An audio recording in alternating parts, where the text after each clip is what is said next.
Let's talk elections. And, it's wonderful. We've got someone who's running for office in this federal election, but they're not part of the NDP or the Liberals or the Conservatives or the Bloc Québécois. Ladies and gentlemen, they're independent, and they're part of a protest movement, the Longest Ballot Committee. It's a group that is protesting Canada's first past-the-post electoral system. They've wanted electoral reform for a long time.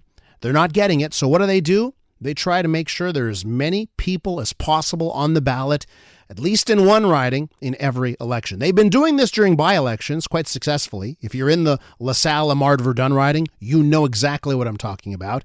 So Mark Moutter has joined us in studio. He's a candidate. He's running in Ottawa's Carleton riding. And I have it on good authority. Mark, welcome to the show. Hi, thank you for having me. We're up to like 80s, high 80s, right? High 80s is the number of candidates. Not a record. Second. We're close second. Close second. Okay. So tell me why you're 19 years old. Why does a 19-year-old get involved in this type of a protest movement? Well, ever since, I was a teenager, every election night, it's a very late night. You're staying up, you're watching the votes get counted, you're seeing all the candidates appear on TV, you're seeing what's going on. And you realize, whatever you have a riding and you have a winner in that riding who gets the most votes, you oftentimes have 2 or even 3 other people who each manage to get a substantial amount of votes, who have zero representation, absolutely zero in Parliament, even though there's a substantial population that supports them. Yeah. And I believe that that's really unjust. I believe we have to change that. Now, listen, there have been very big promises in the past by the federal party leaders. Remember, Justin Trudeau, big promise in 2015. This will be the last election under first past the post. Didn't happen, of course. So what would be, what type of system would you want? Well, arguably within the committee, there's a lot of different approaches to this. Some people believe in representative democracy.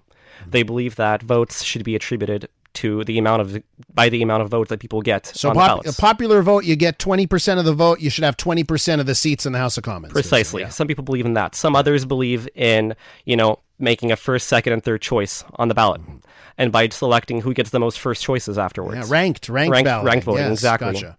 Gotcha. So there's a lot of different ways of doing this. But, fundamentally, we have a clear idea of what we want to achieve.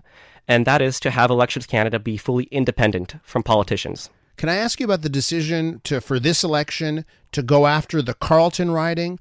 So that is the riding that Pierre Poilievre is running in, correct, right? So I look at that, you could have gone to Nepean where Mark Carney's running. You made a choice there. I just want to know what was behind the choice to target that riding. We oftentimes get accused of selecting the ridings we do this in. It's not the first time. Yeah. We've previously been accused of only running this in Liberal ridings. So for this general election, we really wanted to have something more general and run it in both party leaders' ridings. But logistically, gathering so many signatures for each candidate is incredibly difficult. When we were doing this last year in LaSalle-Amard-Verdun, just for one riding, you have to print out over 200 papers and be in public in the middle. It's easier in the summer than in the winter, obviously, and actually try to convince people to sign on multiple times for a few minutes for each person. So it's not an easy task. It really takes a lot of time to do. Okay, so there's some criticism, right, of your movement, and here's where I kind of the argument that I hear that is like lands with me the most is, you really do make voting on that day for the average Canadian that just wants to, check off their box and vote NDP, Bloc, Liberal, Conservative. You do make it a hassle. I think it's going to be a 2-meter long ballot, right? I know that. I guess that's the point. But what do you say to someone to say, you know what, this is the wrong way? You actually ruin the electoral process on election day for people. I was actually there the day the votes were counted in Verdun last year. I was there the whole night for the ballots to be counted because I thought it was fair. You're doing this, might as well stay there and see how it goes. And honestly, I feel like the whole electoral process was a bonding experience for everybody. A lot of people laughed about it. Even the poll workers actually had a fun time folding everything. Like people had smiles on their faces for the night. I don't think that was actually something that could count as voter suppression or something that could make voting more difficult for people. Moreover, I think it actually starts a conversation. The fact that this is happening right now, the fact that we have media coverage, that there's people talking about this. Yeah. It's not easy to approach people and tell them, hey, I think we should change our electoral system. It's not a straightforward thing. It's not something people think about in their day-to-day lives. And we're actually achieving something now for the first time. Is it fair to say that this is just for you? This is just about the reform. You're not running on a policy or a platform. You don't actually want people to vote for you. You're just trying to make a statement here. It's a citizens' assembly. People trying to send a message. So what else should we know about this movement, about the Longest Ballot Committee? It really is a lot of people from all walks of life. You have people who believe in different things, people with various political leanings, who really are just really passionate about actually representing what our people want in Parliament. Especially nowadays, with how unstable the world is, with how much polarization we're seeing, I think it's incredibly important to actually represent what people want and not to have unaccounted for votes in Parliament.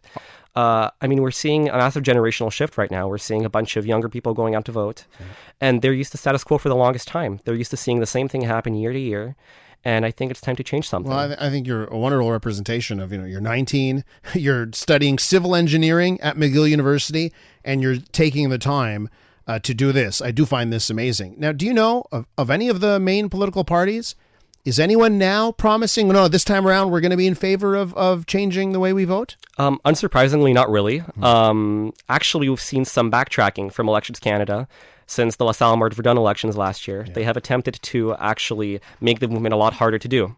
Thankfully, because Parliament was prorogued and now we're in election season, all the laws that were billed last Parliament session are now cancelled. So their attempt to stop us from doing this further are now all null. They cannot do this anymore until the next Parliament session starts. So this could be the last time we do have that quote unquote longest ballot. Potentially, if the government chooses to just silence the movement instead of actually implementing change, that's what could happen. Yeah. What do you think about the Liberals? They could have done it, right? Absolutely. It was their promise. They had a majority. They didn't do it. Do you look back at that? I mean, you were really young back then. Yeah, for sure. But do why do you think they reneged on that one? Because it was the main promise and they had all the power. I mean, fundamentally, when you have politicians running the way we count our votes, you have a conflict of interest. Mm-hmm. You have politicians that directly benefit from the way our votes are counted, and that's just not right. You have parties who, depending on the year, depending on public sentiment, change their ideas, change their platforms, and maybe during one election season, it's beneficial for them to promise electoral reform, but during another, not really. Yeah. They're risking to lose a bunch of votes in critical regions. Yeah. So, I mean, I think that's a part of the problem. You have parties who are responsible for the way they themselves get nominated, which is absolutely absurd. Among you and the other 80 or so longest ballot people that are the independents running in this Carleton riding, do you guys have a little competition? Who can get the 5 or 6 or 7 votes? Like, do you want to get the most votes, which will probably be a handful out of all the other?